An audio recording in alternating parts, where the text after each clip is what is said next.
11:15 a.m. Jury present.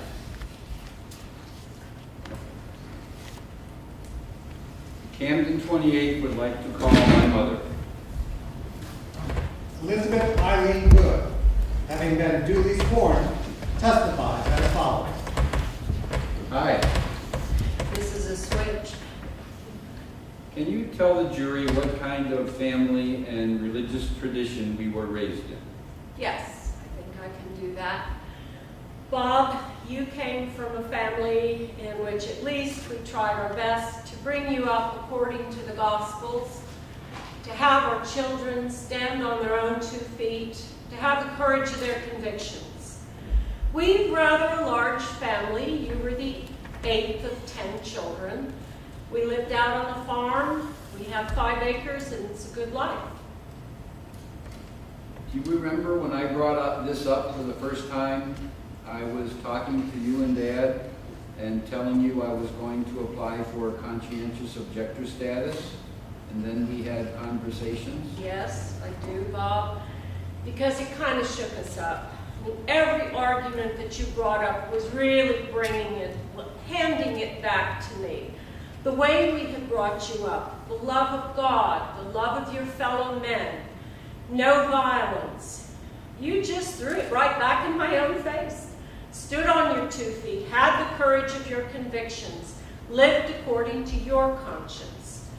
So, as time went on, I began to see a little bit where if we middle-class Americans would just stop looking at you young people in the way you look, and would see you and hear you for what you had to say, that you really were a group of beautiful people, and that you had a right to your own conscience. Now, we had your oldest brother who was in the reserves. I had 3 brothers who were in the Second World War, one of whom was injured. It was just something that I guess we just kind of had to learn from our more younger family, from the younger people. Can you also recall conversations the 3 of us had, say, from the time I kind of shocked you by quitting school and sort of doing different things until, say, the time I was arrested here in Camden? Various times I came home and we had conversations about what I was going through that we were talking about. Yes, again, this was awfully hard for us to accept at this time. My husband and I neither had a college education. We thought this was really great. The boys would go to college, and we had it, well, I guess you could say we had it planned out for you, how you were to live in our idea. So when this happened, we had a lot of discussions. It was very hard for us to accept this new thing that so many of the young people were into.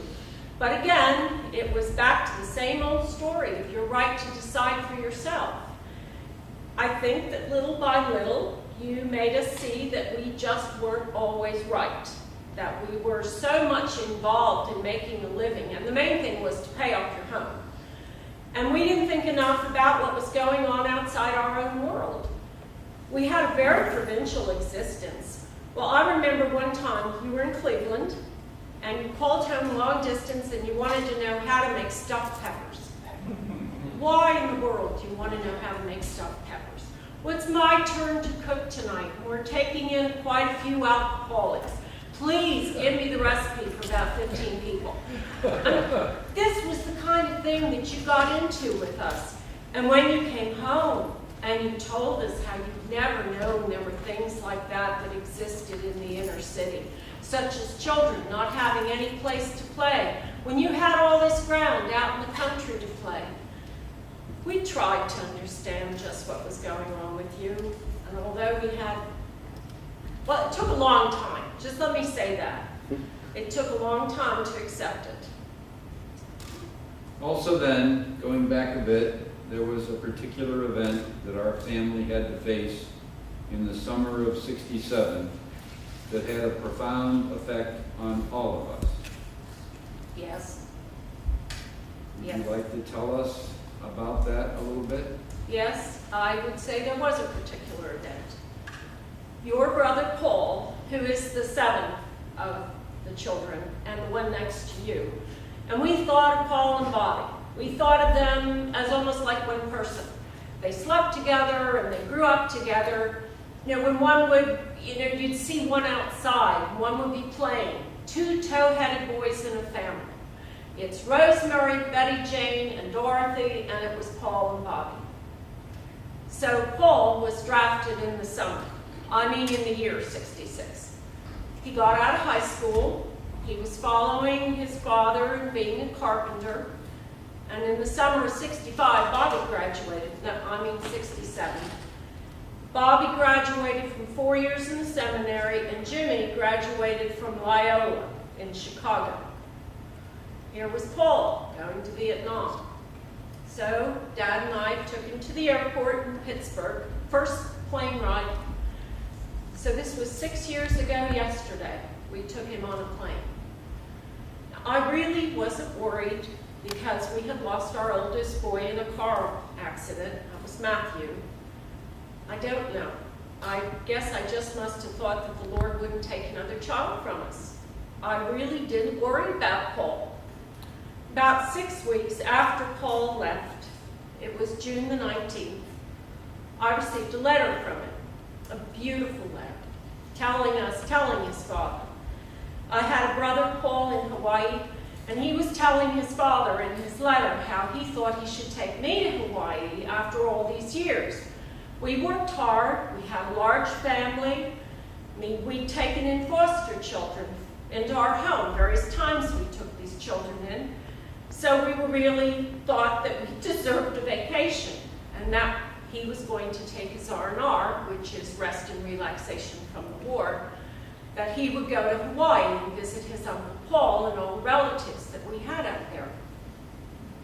So I read the letter, and I put it down on the table where your dad always comes in at night and sits, and went out and started to prepare dinner.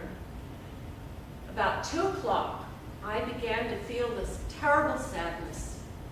I couldn't explain it. I just knew that something was wrong. So your dad got home about 4:30, and about 5 o'clock I went in the room and I said, "John, did you read Paul's letter?" He said, "Yes." I said, "Well, what do you think of it?" He said, "Well, you ready to go to Hawaii?" I said, "Do you think he's all right?" He said, "Well, sure, he's all right." I said, "No, I think something has happened to him." That was Monday, June the 19th. So later that evening, my oldest daughter, Rosemary, she lives 2 doors down away from us. I said to her, "Rosemary, how does the Army let you know when something has happened?" She said, "Why, Mom?" "I think something has happened to Paul." She said, "Well, I think an Army officer comes and tells you." So from that moment on, I knew that man would be coming. I could just imagine that I could see him. So we have a kind of a long driveway, and people just pull up the back of the house where the kitchen is. I had a feeling I would see him walking. So all day Tuesday, I had this feeling. Wednesday, my oldest son, John, came out, and I wanted to tell him I didn't want him to leave me. I wanted him to stay with me because I felt that this man was actually looking for us and I couldn't get out. So he left, and my daughter Marilyn was cleaning out the refrigerator, and I heard a car door slam. And I looked up over the kitchen window, and sure enough, there was the Army officer already walking on the driveway. He got out of the car at the end of the drive. So I said to Marilyn, "My God, the Army officer is here to tell us about Paul." She said, "What's the matter with Paul, Mom?" I hadn't told her. I just told Rosemary. I said, "He's gone." By that time, the man was at the door. It was summer and the screen door was open. He said, "Is this the home of John Good?" I said, "Yes, come in. I've been expecting you."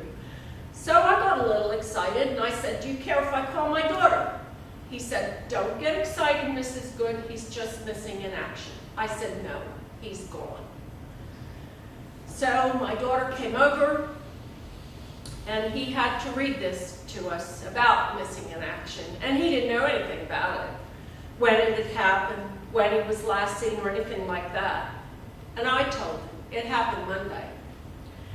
So this was Wednesday, and he said that they would let us know that within an hour, the time that he had been found dead or alive, that we would know. So on Friday morning, I said to the children, let's go to Mass this morning. So Bobby went, and Marilyn and Rosemary, we went to Mass. And after I had received communion, I asked our Lord to see to it that when we heard about Paul, that I could get his body back, that I wanted to bury him beside his brother. So we got home, and about 3:30 that afternoon, the Army man came back, and he said that he had to read us this telegram or this message or whatever in the presence of my husband. So he got called home from work. And, you know, the Army regrets that your son Paul was killed by hostile action. So this is kind of what happens. You know, a lot of people, almost 60,000 parents got that message. But I think that we forget that it's not just us. We just remember, we think of our own.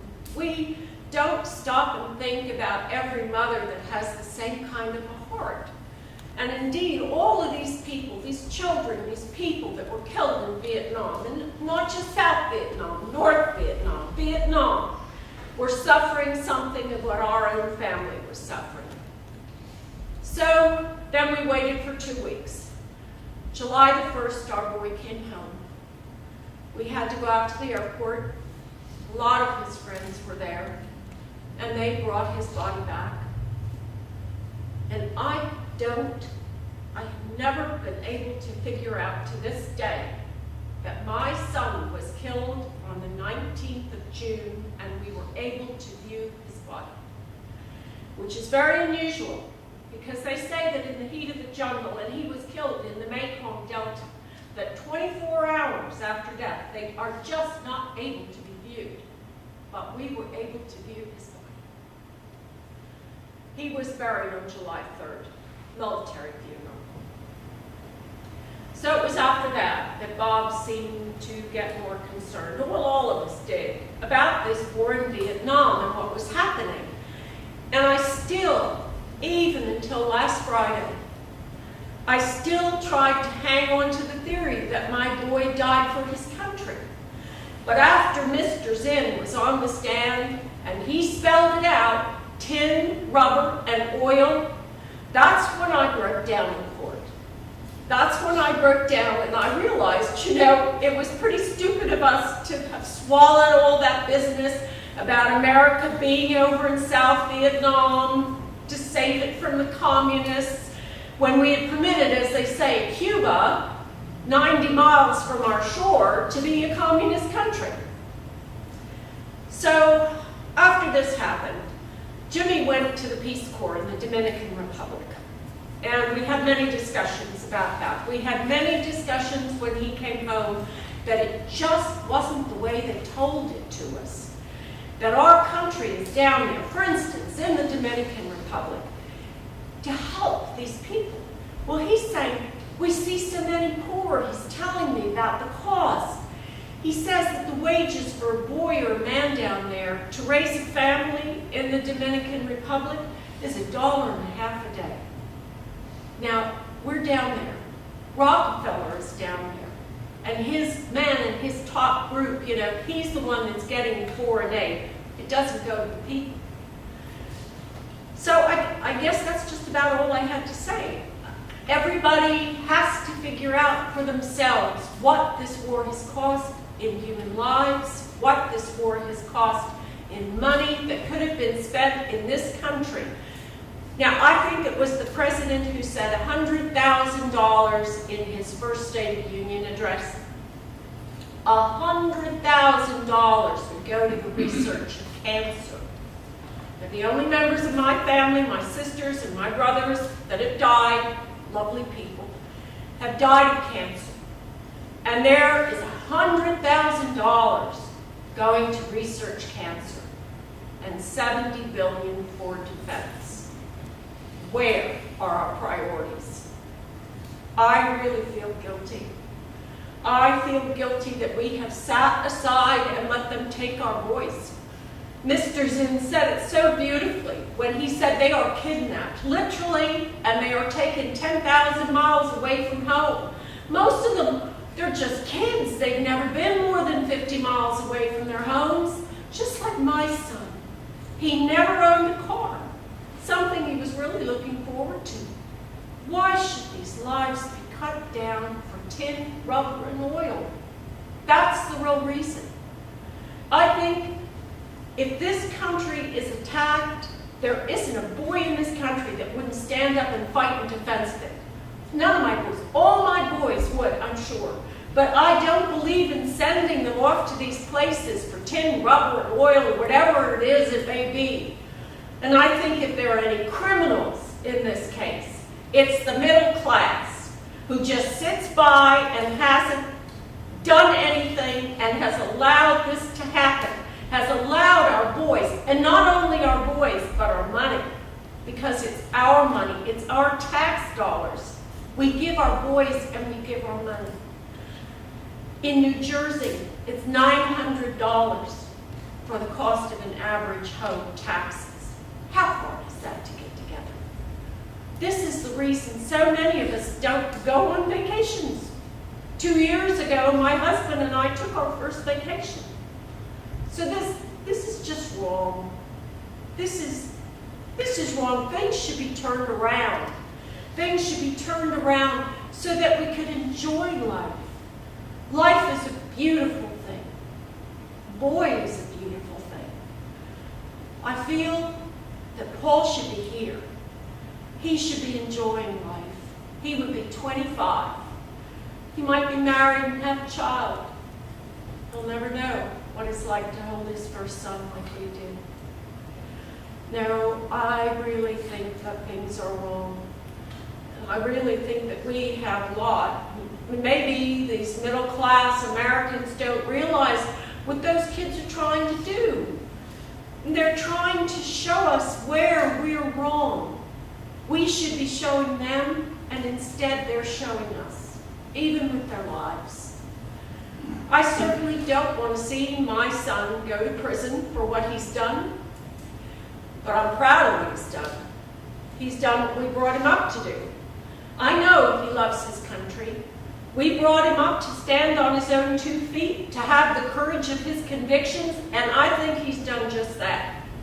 And I think we have a beautiful country, but I think our priorities are wrong, very wrong. Just read.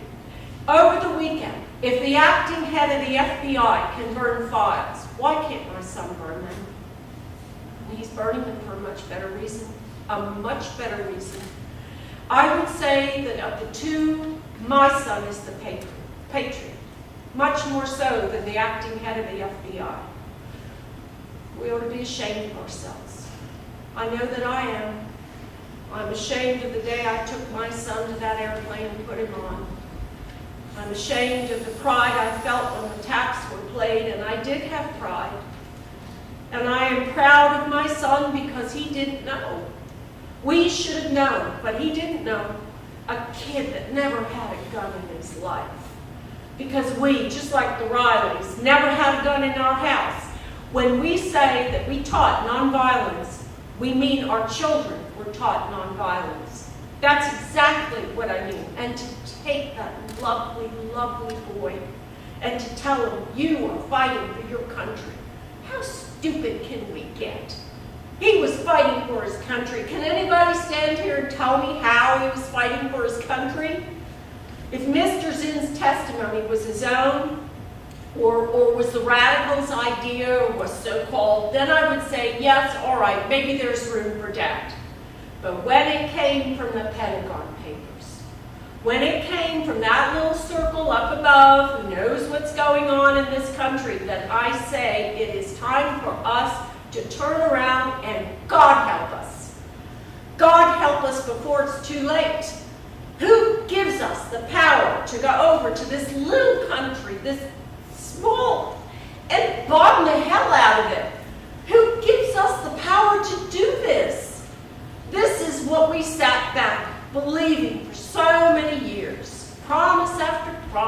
war after war. It would never happen again. I don't think there was a mother within 500 miles of our home that was more anti-communist than I was. I was hung up on it. Every time the boys tried to talk, I brought in communism. And this is the way all of us are. I feel this is how most of middle-class Americans are. We really are hung up on communism. In fact, we don't know what we're doing. We don't even know what our own government is doing. Even though, when Paul died, so many people told us that we should not be over there. I can't understand. I can't understand what we're doing over there. We should get out of this. But not one of us raised our hands to do anything about it. We left it up to these people for them to do it. And now we're prosecuting them for it. God. That's all I can say. I can't say anymore. And Bobby said to keep it short. I guess he knows me. See, I come from an Irish Catholic background, and I heard my mother speak many times about the Irish patriots who were put in prison for disobeying the laws, and they were still fighting over there, and they've been fighting for 700 years. And it looks like they might win, given them some more time. I want to thank everybody for allowing me to speak. Is there anything else that you would like to say, or just thanks very much? Well, there was one thing I had in mind, that when you were arrested, you sent me the most beautiful letter. And if I'd known I was going to be up here, I'd brought it. But you, spelled it out for us, why he was doing this. Because how he felt that he had to do it, and indeed put the blame back on us because of the way we brought him up. That he was doing this for his country, not against his country. And it was a letter that I will treasure and I will keep all my life. Thank you very much. I have no more questions. Mom, wait a minute. We have no more questions, Your Honor. Oh, I'm sorry. The witness is excused.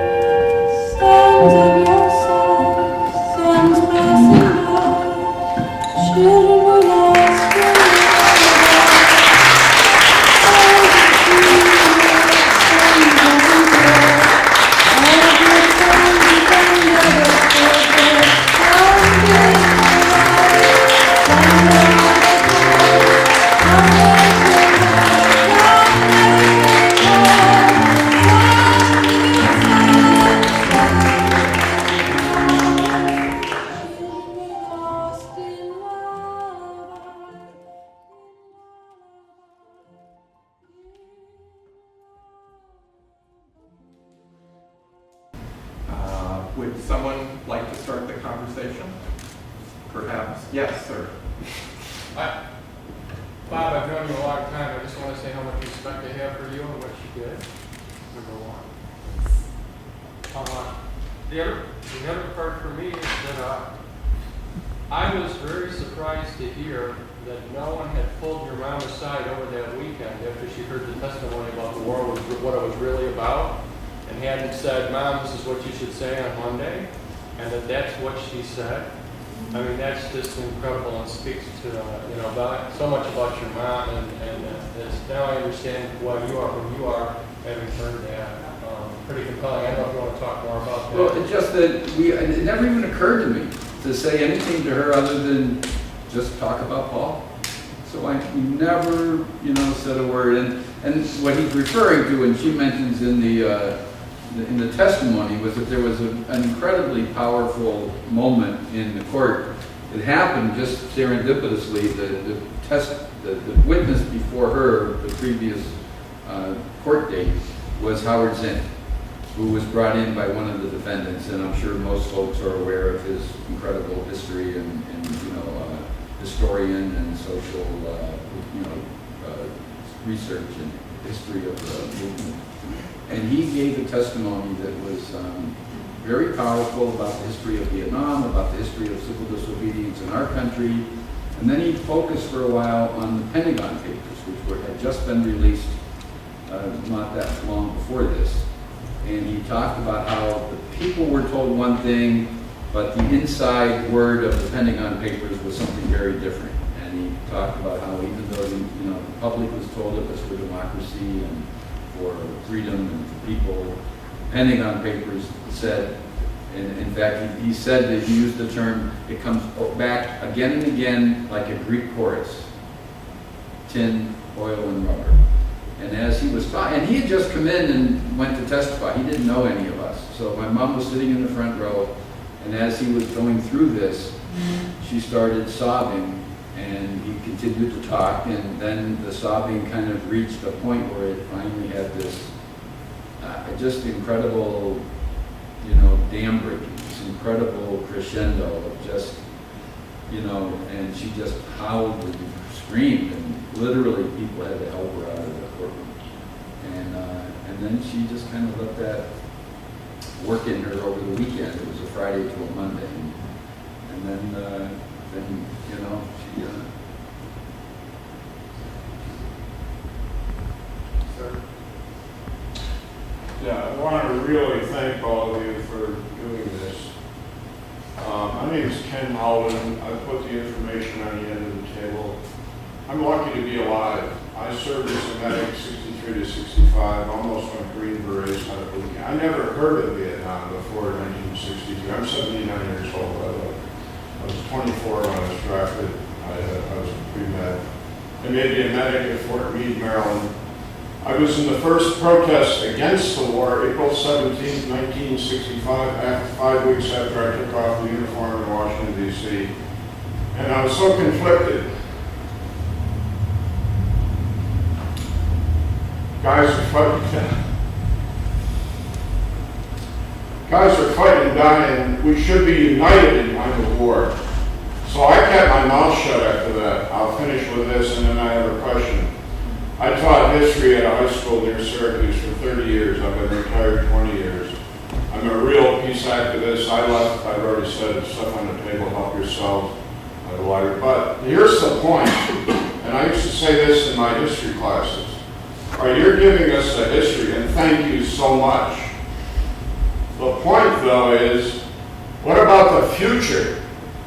What are you're doing something, to make, we need 20,000 people here instead of 25. Personally, I'm going to organize young people in the Finger Lakes. My daughter's at Cornell, and I'm from Syracuse. Well, I'm from Rochester. The old East High School on Alexander Street, class of 56. A long time ago. Anyway, I've said more than enough. Thank you for listening. But the question is, in addition to what you're doing, all of you, I'm not talking just to you, I'm talking to each and every one of you. What are we doing to educate people and wake them up? That one little flyer said there are many truths. Yeah, there are a lot of lies, too, and I can tell you what half of them are. One of the things you left out, I believe, I might be wrong, molybdenum was in Southeast Asia. We're after that, too, in addition to rubber and all of this stuff. Anyway, thanks for listening, and thank you, all of you. I'll be here every night. I live an hour east of here, and this is very meaningful to me. Thank you. Oh, excuse me, I'm sorry. One more thing. We've known each other 5 years. Ironically, we were both at Fort Meade at the same time in the 60s, 64, whatever it was. He was learning 63. He was learning Vietnamese. And he flew around with pilots, intercepting the conversation, the Vietnamese. So we just met 5 years ago. We were roommates at Berkeley last year with the National Veterans for Peace. I will be in Chicago the second weekend in August at the National Veterans for Peace meeting. I've been to most of them the last 10 years. I'm a friend of Bob's. I just wanted to mention that Bob shared with us that before you ever started this, what it might be like to have somebody dependent on your mother. And he was not concerned, but he just questioned how this was going to go. And he ended up telling us that you may as well have been his mother. You had. I don't think anybody could have been Elizabeth. She was incredibly eloquent, cut straight to the heart of the matter. And I was so moved when Bob sent this to me and read it. And I just thought this was well, we were still bombing someone. And I just thought it was time people should hear and remember what happened in Vietnam, and from the perspective of a mother who lost a child. And she takes everything. She understands the political situation, the economic situation, and we have not changed. We're still doing exactly the same thing. So my question is, how do we turn this around? And I let them tape this tonight. God only knows what that's going to look like. I'm really worried, but I don't care. I hope it goes viral so people can hear it. You know, it is on the Camden 28 side, as Bob said, and he mails it out if you want to read the testimony. And I should point out that it was Betty Metzger, who was a reporter for the Washington Post, who was at the trial and heard Mrs. Good speak. And she went to them afterwards and asked if she could have her testimony reprinted, and they said, of course, it was in the Catholic Journal, I think. The National Catholic Report, NCR. Yeah. Which is actually interesting, because that's how this has stayed alive. Because Betty asked me if my mom would be willing to have it published. It was published just a couple months after the trial in July of '73.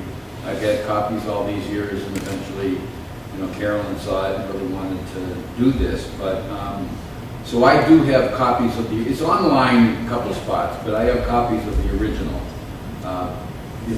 When it was printed. So if anybody wants to, you can get a hold of me and I'll mail you or whatever. And then just one other, I don't know what you want to call it, plug, but in terms of the trial that this came from, Camden 28, when I was involved in draft, we were involved in draft production. About 30 years after the trial, a young fellow working at the History Channel got interested in it and made a movie about it, a documentary. Got a lot of us back together again. My mom was able to be there again. Howard Zinn was actually able to come again, and the two of them, shared a little spot in the movie, kind of recapturing their kind of, the dynamics between them. And it turned out to be, I think, quite good. So if anybody is interested, you can, Google or whatever, Camden 28, and there's a website called camden28.org, and you can either see or buy or, get the DVD or see it on YouTube as well. So send a link to your 10 best friends. No, your 20 best friends. Keep moving it out. So anyway, thank you. Thank you. Yes? Can you talk a little bit about who was the judge? Did you do most of the defense? Was it shared? I'm surprised the judge didn't interrupt a very long testimony. It didn't seem like there was any attempt to read it to her. I'll try to be succinct. It was really a very interesting piece. The judge was actually a Nixon-appointed Republican. But he was appointed back in the days when there were moderate Republicans. I think it was Lautenberg in New Jersey. And so this judge, his name was Clarkson Fisher, was given the case. He eventually, there were some areas where he had a hard line, but by and large, he allowed, I feel, he allowed us to bring in enough of the story that in a way I really felt that the courtroom was what it really is meant to be, which should be a forum to really find the truth of what you're talking about. So instead of being real strict and saying it's only a breaking and entering, anything that deviates from that narrow path, I'm going to stop. He really allowed us the leeway to present to the jury the larger picture of why we were there. There was no doubt we were there, not just because we wanted to break into a draft war, but we were there because of the war and the lives that were lost and what the draft meant. In real terms, every piece of paper was a person. And he, allowed quite a bit of latitude for that discussion to take place. And for instance, Howard Zinn's testimony. I mean, our one co-defendant, Cookie Rodolphe, didn't actually know him, but she told the judge that very much of her life was informed by her study of him and his books and what that brought to her. So he was a very integral piece of why she was there. And he allowed Howard Zinn to testify. So there was quite a bit of, latitude over the time of the trial. And another part of it, I think, that created some space for that was that we had made the decision to mostly all go what they call pro se, or self-defense.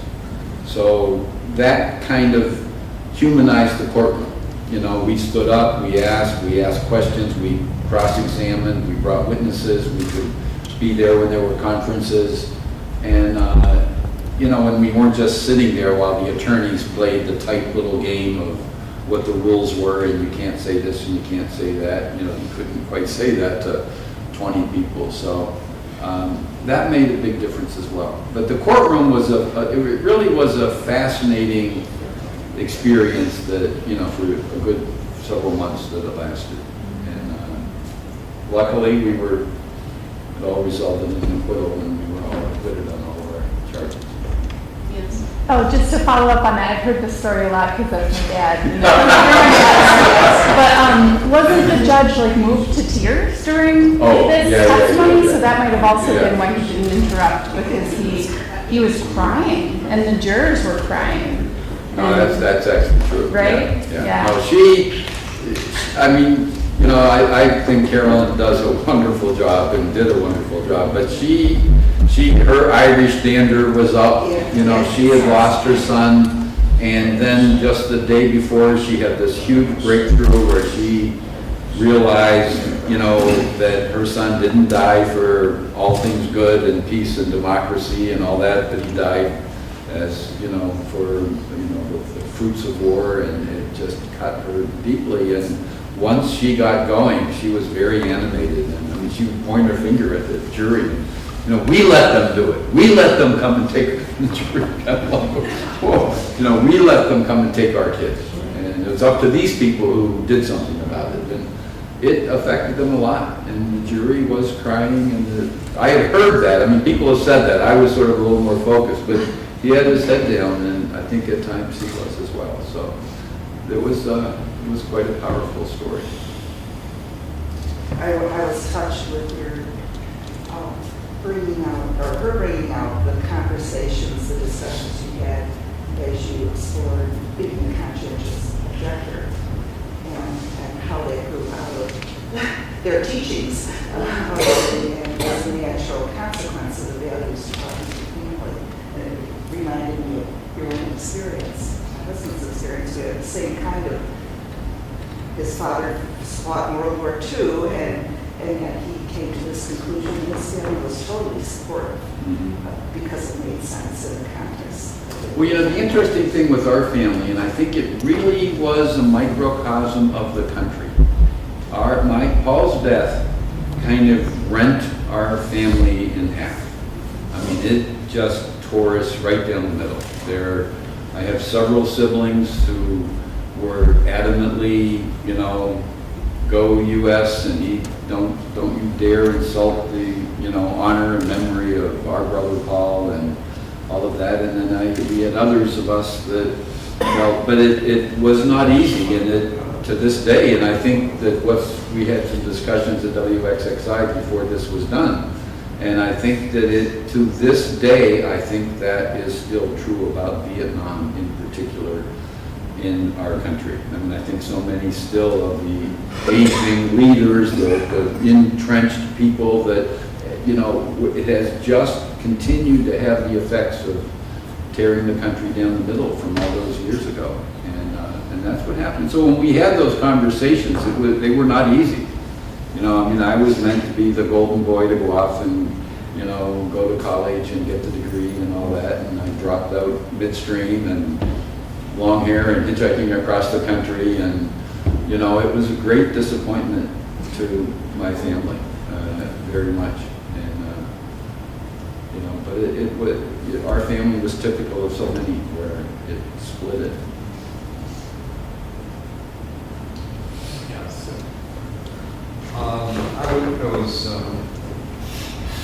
I've seen this before, marvelous in all dimensions, and thought-provoking in so many ways, given our current situation. And I was struck by the fact that reminded of another family who lost a son in the Iraq War. I don't know if you know Andrew Basevich, the historian. I recommend his work. He was a colonel, retired colonel in the military. His son was killed in Iraq. And what it reminded me of was the fact that Vietnam may have split people, but it was because so many of us had people in the game, voluntarily or not. One of the unintended consequences, it was intended to be a good consequence, was the elimination of the draft. The draft, yeah. Which enables Iraq, Afghanistan. My friends who are connected to the military today served in those wars. We're all volunteers from poor backgrounds who saw an opportunity. Even that has been scuttled in so many dimensions. So I recommend Andrew Basevich's work. He teaches at East Boston University, historian. And the soldiers here who said, what can we do about it? That's a start too, to understand that there are people who have contemporaneously experienced similar long road ahead. Thanks, Bob. Well, and Cindy Sheehan's another one. She had a very high profile and for a long time to try to bring up. But you're right, there's a big difference now because I think for younger people, which there aren't any here really, but for younger people, it's one thing that's really hard to even communicate, that today, if you aren't interested in the military, you just go about your life, whatever it is. And you go to school, or you get a job, or you go to business, or you do whatever it is that you want. And, you might think about it, or you might have your thoughts on it, your discussions about it, but it doesn't grab you. And to try to describe what it was like in the 60s and, when your number was up, or your draft was coming, or, you chose college, or you didn't have a chance to go to college, or you had to face it one way or the other, whether you wanted to think about going away to Canada, like people we know did, or people that went to prison, or people that went to college, or people like my brother that wasn't going to go to college. He was 19 years old, he had a girlfriend, he wanted to get a car, he had a job, and wanted to just, the American Graffiti kind of story of a small town, and just be. He couldn't have found Vietnam on a map if you paid him $20. He didn't have any interest. He wasn't political or apolitical, he just wanted to live.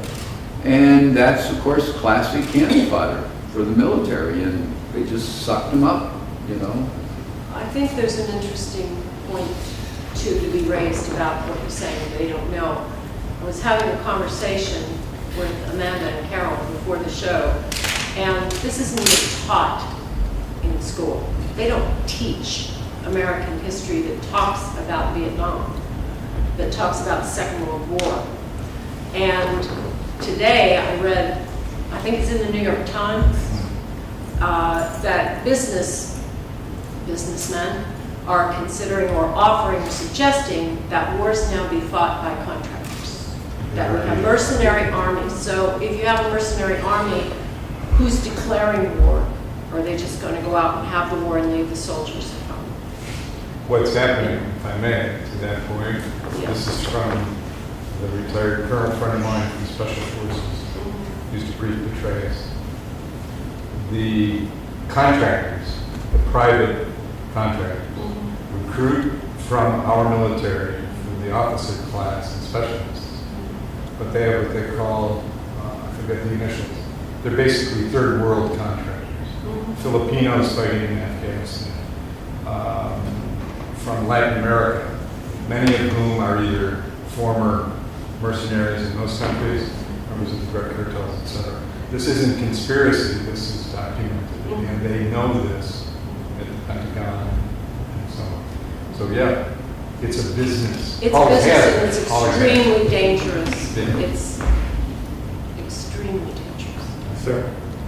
Very coincidentally, I was watching War it's another Ken Burns piece, and it's about the Second World War. There was a line in it quoting a guy in Indio saying, in this, your part there when you said, God help us. He said, this is a kind of tragic comic quote, he said, God help us. Don't send your son. This is no place for children. And I mean, that's what we're taking. That's what we do. I think now of how young a 19-year-old is. Yeah. I mean, I have nieces and nephews that are way older than that, and I just think of just how young a 19-year-old is. To that point, when I saw the tombstone and we had the gravestone of your brother, I was born the last week of 1946, and your brother was born in 47. So we would be contemporaries now. I've lived a life. Yeah.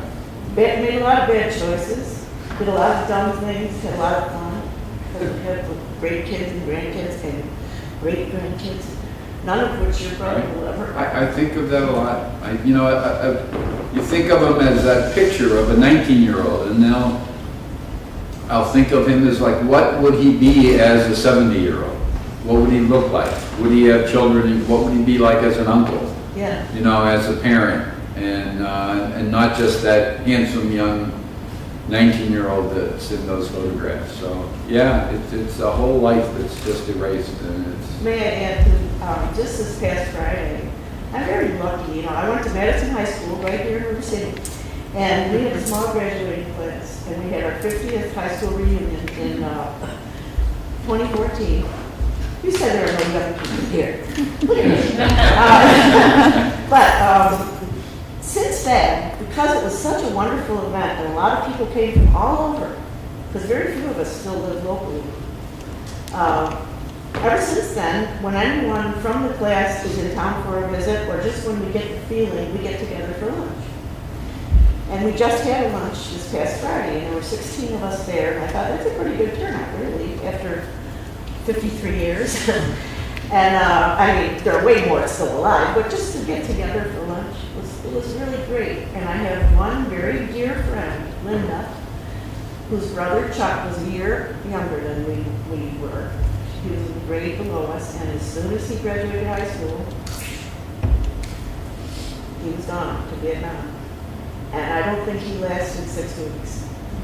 That's how long That's how long Paul Paul was lasted. And when you think, when she says it was 2 o'clock in the afternoon and she had this terrible feeling of sadness, you have to split and go back 12 hours. It was 2 o'clock in the morning, you know, or 2 o'clock, yeah, the next day, and she knew he was dead.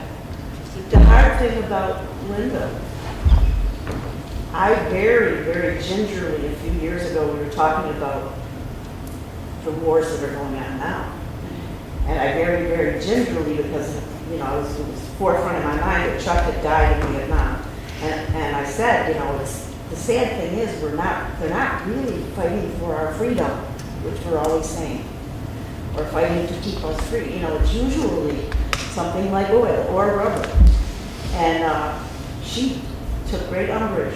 And so I've never said anything like that to her again, because for her heart and mind, she has to believe that Chuck died for our freedom. She has to. That was very clear with my mom, and she held on to that.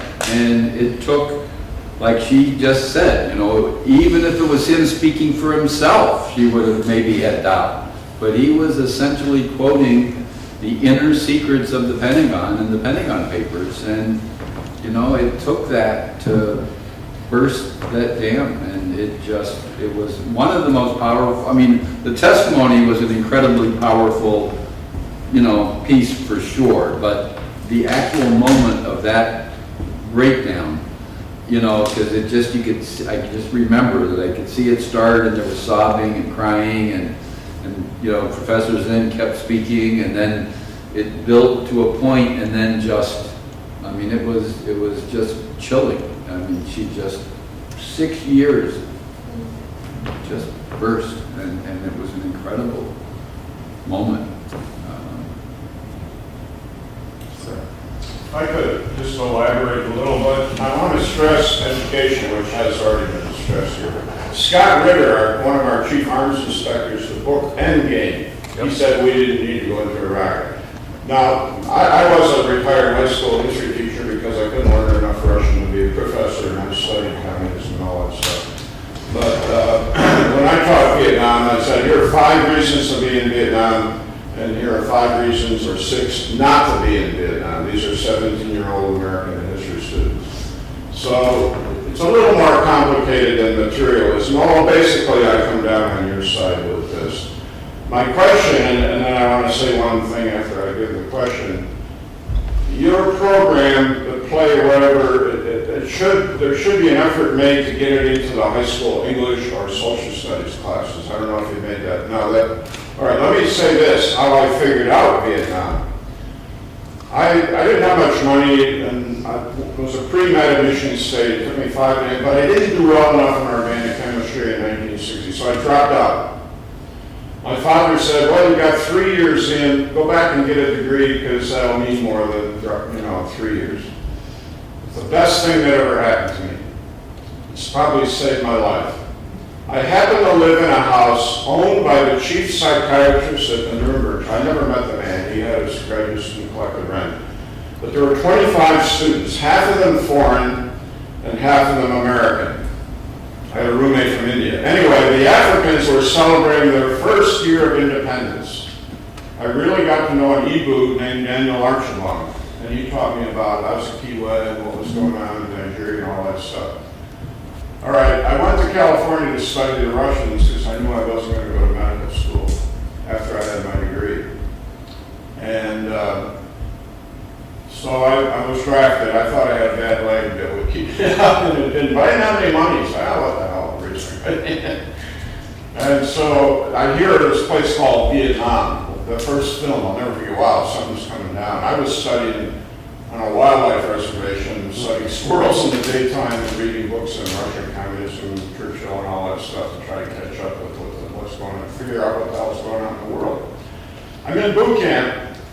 I'm an expert marksman. I shot 3rd out of 250 guys in the range because I'm very good with a bow and arrow also. I took a lot of deer. Sir, excuse me. Yeah. I appreciate All right, I appreciate your story, but this is their story. One more sentence or two. Okay. So I went to the library. This is a place, Vietnam. I was 24 years old. I never heard of Vietnam. Muhammad Ali said the same thing a couple years later. I read, oh, they got the French out in 1954 at DNB. I didn't learn that stuff. So I studied Greeks and Romans over there. Now a little common sense. I look a lot like the French. They're not going to want me over there either.